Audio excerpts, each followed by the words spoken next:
Cliff the Rocket Man here. Working on motorcycle today. It's a Friday afternoon. It's cold, rainy, Salt Lake City. Should be snowing, but it's not. Anyway, so we're working on our 19 CBR 650R. In the winter, I do my oil changes and my maintenance, and then by spring I can ride.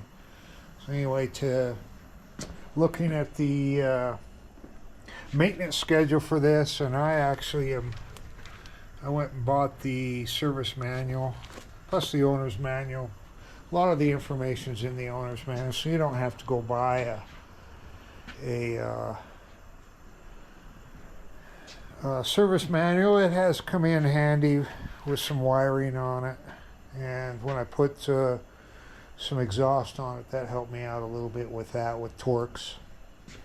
Anyway, but what I'm doing today is antifreeze change. It says bike's 6 years old. I should have done it at 3 years, but I only put I've got 10,000 miles on it, so I figure it's time for an antifreeze change.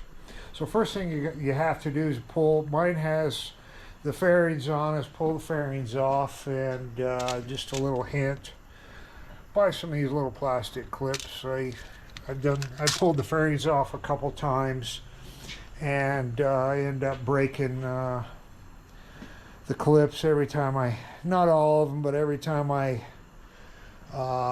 work on it, I end up breaking some clips. So you got to pull your fairings off because you need access to your radiator and the radiator cap right there.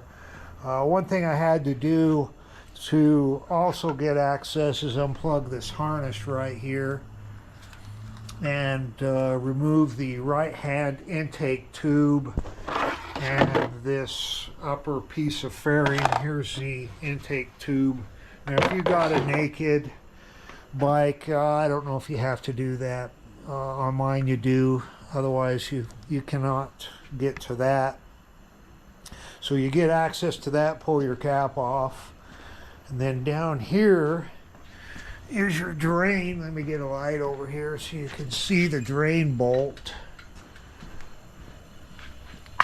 It's you follow your two hoses down right there, and the drain bolt is actually this one right here on the very bottom of the water pump, and that'll drain the coolant out of it.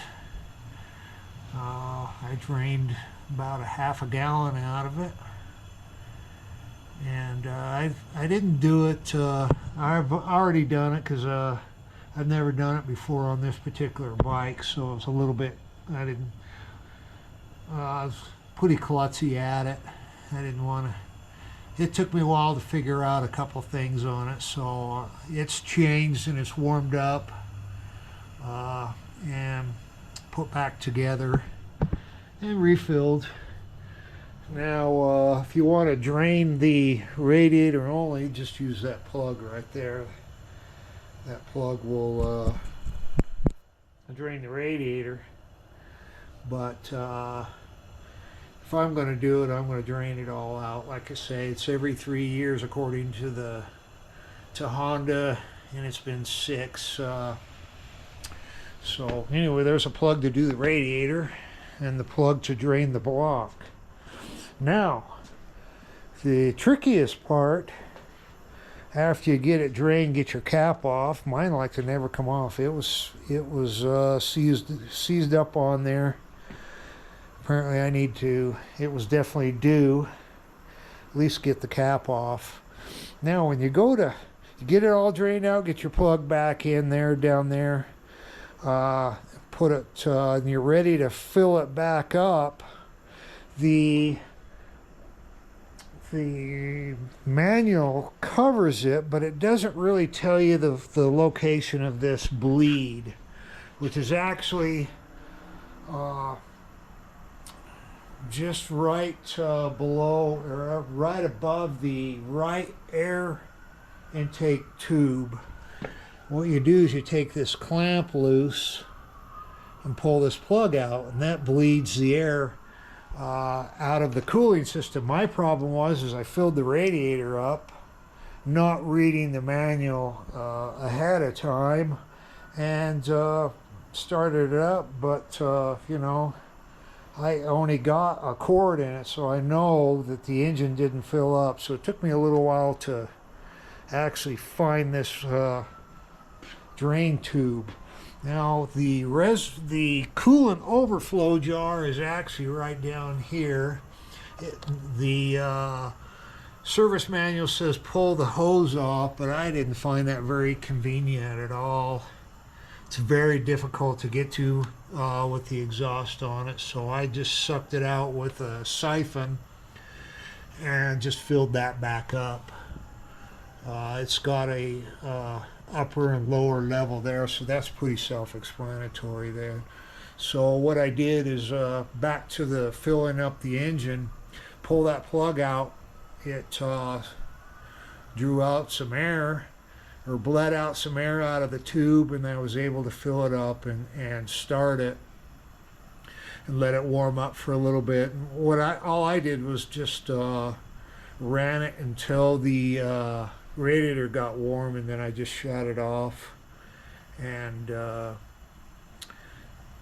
let it cool off and check my level, and then I added some more to it. So anyway, I drained half gallon out, and I just about put 2 quarts back in it, and we'll run it a little bit more and then check it again, make sure it's full.